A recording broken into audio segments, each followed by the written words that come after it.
पश्चिम बंगाल के तटों से टकराया है चक्रवाती तूफान रेमल। पश्चिम बंगाल के कई जिलों में तेज हवाओं के साथ बारिश। जी हां, 100 से 120 किलोमीटर प्रति घंटे की रफ्तार से चल रही हवाएं। तटीय इलाकों में एनडीआरएफ की 14 टीमें मौजूद हैं। तो आपको बता दें कि लगातार राहत और बचाव का काम जारी है। 100 से 120 किलोमीटर प्रति घंटे की रफ्तार से हवाएं चल रही है। रेमल के बाद आपको बता दें कि लगातार जहां जहां नुकसान हुआ है, राहत बचाव की टीम अभी भी डटी हुई है। पश्चिम बंगाल के तटों से ये चक्रवाती तूफान रेमल टकराया है। कई जिलों में अभी भी तेज हवाओं के साथ भारी बारिश, और भारी बारिश के बाद जो नुकसान हुआ है, लगातार राहत बचाव की टीम काम कर रही है।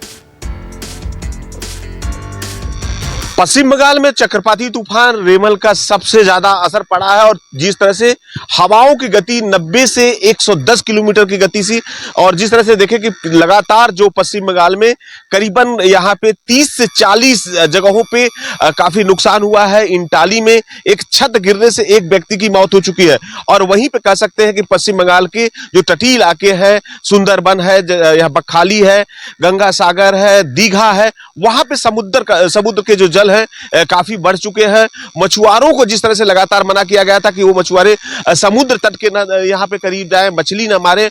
और रेमल का असर सबसे ज्यादा कोलकाता के करीबन यहाँ पे 29 से ज्यादा जो ट्रांसफार्मर थे वो यहाँ पे क्षतिग्रस्त हुए हैं। कई इलाकों में बिजलियां गुल हो चुकी है। और जिस तरह से कहे कि देखे कि यहाँ पे करीबन 356 पूरे पश्चिम बंगाल में जगह जगह पे पेड़ गिर चुके हैं। पेड़ों को हटाने का काम किया जा रहा है। और वहीं पे कोलकाता एयरपोर्ट की जो फ्लाइट सेवा थी, आज सुबह 9 बजे तक सभी उड़ानों को बंद कर दिया गया है। और साफ तौर पे देखें कि जिस तरह से हावड़ा हो, सियालदा हो, सभी स्टेशनों की जो ट्रेनों की आवाजाही बंद कर दी गई थी, सभी ट्रेनें रद्द हैं। और जिस तरह से रेमल का जो असर है लगातार दिख रहा है। और साफ तौर पे देखें जो गंगा नदी का स्तर है करीबन 16 फीट ऊपर बढ़ चुका है। पानी का जो जल स्तर है, तेज गति की हवाएं चल रही है और मूसलाधार बारिश हो रही है। लोगों को सलाह दिया गया है कि आज सुबह तक अपने घरों से ना निकले, जरूरी काम ना हो तो बाहर ना निकले। इसी तरह से कह सकते हैं कि पूरी तरह से प्रशासन मुस्तैद है। वहीं कोलकाता के लाल बाजार में कंट्रोल रूम खोला गया है। दूसरी तरफ कोलकाता कारपोरेशन की तरफ से हेल्पलाइन की जो खोला गया है। तो कह सकते हैं कि रेमल का असर सबसे ज्यादा जो तटीय इलाके थे, समुद्र के जल स्तर बढ़े हैं और जगह जगह पेड़ गिरे हैं और बिजली के खंभों से काफी नुकसान हुआ है। और इसको लेकर प्रशासन पूरी तरह से मुस्तैद है। जहां पे पेड़ गिरे हैं उनको हटाने का भी काम चल रहा है। कैमरामैन पंकज के साथ मनोज पांडे, न्यूज़ 24 कोलकाता। तमाम जानकारी के साथ सीधे हमारे सहयोगी ग्राउंड जीरो से जुड़े हुए हैं मनोज पांडे। मनोज, आपने रिपोर्ट में तो दिखाई किस तरह से जलस्तर बढ़ गया, लेकिन जरा ये बताएं कि अभी राहत बचाव का कैसे काम चल रहा है, क्या अपडेट, क्योंकि तमाम सावधानियां बरती जा रही है।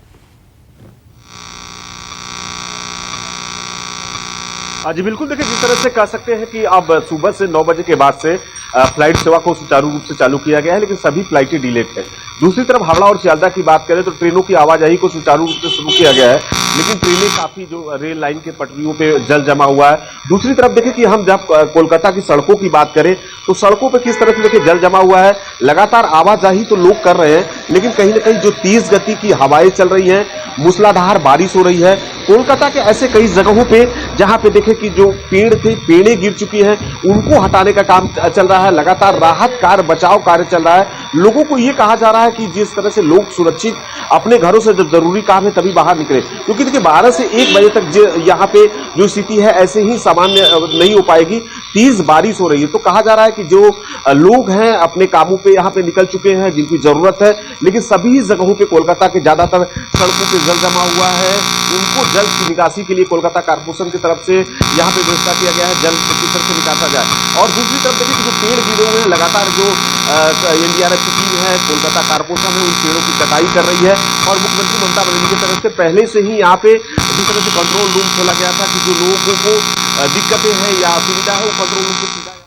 जी बिल्कुल मनोज, आप ग्राउंड जीरो से रिपोर्ट दिखा रहे हैं। कुछ तकनीकी खराबी भी आ रही है, लेकिन सबसे बड़ा अपडेट यही है कि आपको बता दें कि अभी भी बारिश हो रही है। कोलकाता की सड़कों के भी हालात हमने दिखाए हैं। आपको बता दें राहत बचाव का काम लगातार जारी है। आगे भी हम मनोज से संपर्क करेंगे, लेकिन ये तस्वीरें आपको दिखा रहे हैं कि देखिए राहत बचाव चल रहा है। और लोगों से यही अपील की गई है, यही सूचना दी गई है कि जब जरूरत हो तभी आप घर से निकले। और आपके टेलीविजन स्क्रीन पर भी हम वो नंबर दिखा रहे हैं जो हेल्पलाइन नंबर जारी किया गया है।